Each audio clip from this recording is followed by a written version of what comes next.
Peace and love. Peace and love. Greetings, family. I'm doing this video to touch base on a few things. I want to share a little bit of my ascension process in the sense of how I came to figure out a lot of things that I've come to figure out. I'm going to do a short version. First thing is my dreams as a child. Peace and love. Thank you for watching. Thank you for joining. Welcome, YouTube people and Facebook people. Peace and love. First were dreams. Dreams reminded me who I was as a child. My first dream was a wolf. I am Anput. I am the female version of Anubis. And in that is a lot of memory. Then we jump to dreams and deja vu coming true. And certain thoughts of things about life and how we came to be. And how we came to be in this United States. Like, why was I born here? Why was I adopted? So, also education and learning and reading.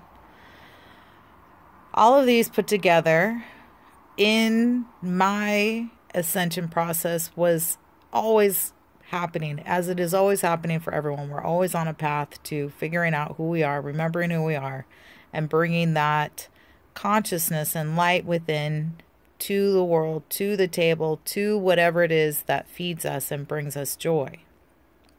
Okay. So, in this process, my dreams pointed mostly to Indian culture. As when I say Indian, I mean indigenous, and I mean to this land, as in seeing the dress that we had been shown in our culture. So, in our culture, part of seeing through certain things, like seeing through our government secrets, seeing through the matrix and seeing how we've been put into these roles and conditions. Also, we've been mistaught about our history. A lot of the history timelines are off. I want to mention the Sibyls. The Sibyls. Look up the Sibyls.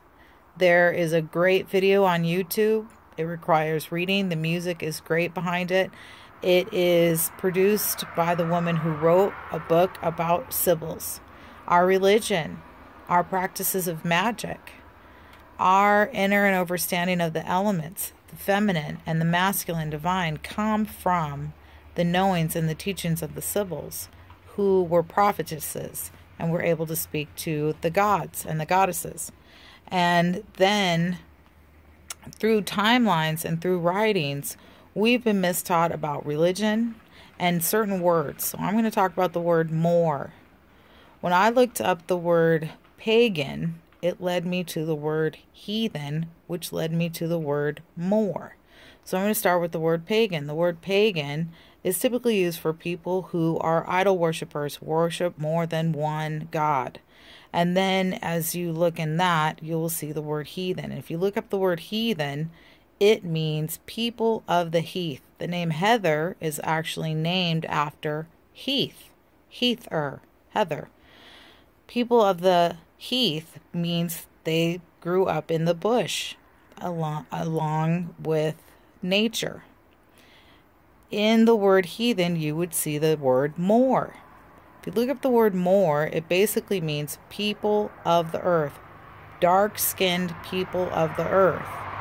Through time, the word more has been manipulated into meaning a certain culture, a certain language, and a certain mindset, as all things of division have done. So, if you listen to certain American Indian songs today, you listen to Indian songs, you listen to Japanese songs, you listen to Chinese songs, you listen to Mexican songs, you will hear language that is similar. This all goes back to when we were building the Tower of Babel and we all spoke the same language. Hebrew was first spoken by the people of the land who entered and understood male and female coming together. That's where the Star of David comes from. You will see the Star of David and the symbol that is now called the swastika all over in traditional native indigenous peoples.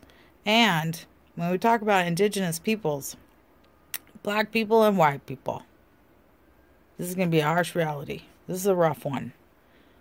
Black people are the parents of all the peoples.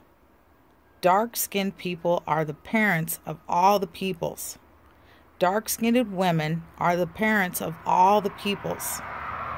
Over lifetimes and lifetimes and lifetimes, and earth changes and climate changes and earth shiftings and water shiftings, we've moved and shifted around. We've developed things that are called separation by our color. We started that. We started that by giving away our children. We had forgotten the old way. We agreed to duality. When we started producing children that were far lighter, and this still happens today, we gave them away. It was called leprosy. Albinism is another name we call it. We started seeing separation. That is us in a form that looks different. And we were supposed to accept it, but what we did is we gave it away. So we created this narcissism within the white community that hates their parents for giving them away, because their inherent DNA remembers, but their conscious culture keeps them in a frame of mind that is also mistaught by religion, by culture. Then we have the black community who is remembering who they are, remembering that they are the traditional parents, and still filtering out the old 3D of separation, forgetting that we had actually given away our white children. So we feel bad inadvertently, so to speak, and hold this type of separation trauma from eons ago that are still in our DNA. We are your parents. We are the Indians' parents. We are the Chinese parents. Buddha, he was black. If you look at the traditional American Indians, as we call them today, and you go back to the Olmecs and the Toltecs and the Incas and the Aztecs, they were black. They had hair like mine. They would braid it. They would do certain things with their hair. We have been mistaught. All of the cultures have been mistaught. So once this has been cleared, you look at the Sibyls, and you look at true history and language, and you start hearing things repeated. We've been saying nothing is new under the sun. We're remembering who we are. That is new. Remembering who we are, teaching each other how to love ourselves unconditionally, because we've been many things in many lifetimes, good and bad as the perception is. And now we're here today to remember truly our true her story, which is both him and her stories.